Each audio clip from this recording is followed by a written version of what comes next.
Hi friends, எல்லாருக்கும் வணக்கம். உங்கள் எல்லாருக்கும் ஷாக் கொடுக்குற மாதிரி தான் ஒரு அப்டேட் வந்திருக்கு யூடியூப்பில். அது என்னென்னு தான் அந்த வீடியோவில் பார்க்க போகிறோம். நம்ம வீடியோ ஸ்கிப் பண்ணாமல் பாருங்கள். வீடியோ பிடிச்சால் லைக் பண்ணிடுங்க. வாங்க வீடியோக்குள்ளே போகலாம். அப்படி என்ன ஷாக்கு கொடுக்குற அப்டேட் பார்த்தீங்கன்னா, யூடியூப் தரப்பில் இருந்து பெர்சானேஷன் இம்பெர்சானேஷன் பாலிசி அப்படிங்கிற மாதிரி 2 பாலிசி கொண்டு வந்திருக்காங்க. பெர்சானேஷன்னா இப்போ யூடியூப் சேனலுக்கு ஒரு தனித்துவமான ஒரு பேர் இருக்கும். இப்போ உதாரணத்துக்கு ஒரு கேமிங் சேனல் இருக்குன்னு வச்சுக்கிட்டுங்க. இப்போ பப்ஜியில் வந்து மதன் இருக்காப்புல, ஃப்ரீ ஃபயரில் வந்து கேமிங் தமிழன்கிறவர் இருக்காப்புல. இவங்க 2 பேரும் சேனல் வச்சுருக்காங்க. இவங்கக்குள்ள வீடியோஸ் எடுத்து நிறைய பேர் போட்டுட்ருப்பாங்க. இப்போ யூடியூப்லேயே பார்த்தீங்கன்னா நிறைய பேர் இவங்கக்குள்ள வீடியோஸ் எடுத்து நிறைய பேர் போட்டுட்ருப்பாங்க. அவங்க சேனல்லாம் உடனடியாக டெர்மினேட் பண்ணிடுவாங்க.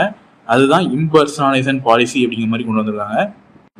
உங்களுக்குள்ள வீடியோ டைட்டிலோ, வீடியோவில் பேனரோ, வீடியோவில் லோகோவோ அந்த மாதிரி எது வச்சாலும் கண்டிப்பாக உங்கள் சேனல் டெர்மினேட் செய்யப்படும் அப்படிங்கிற மாதிரி இம்பர்சனலைசேஷன் பாலிசிங்கிறத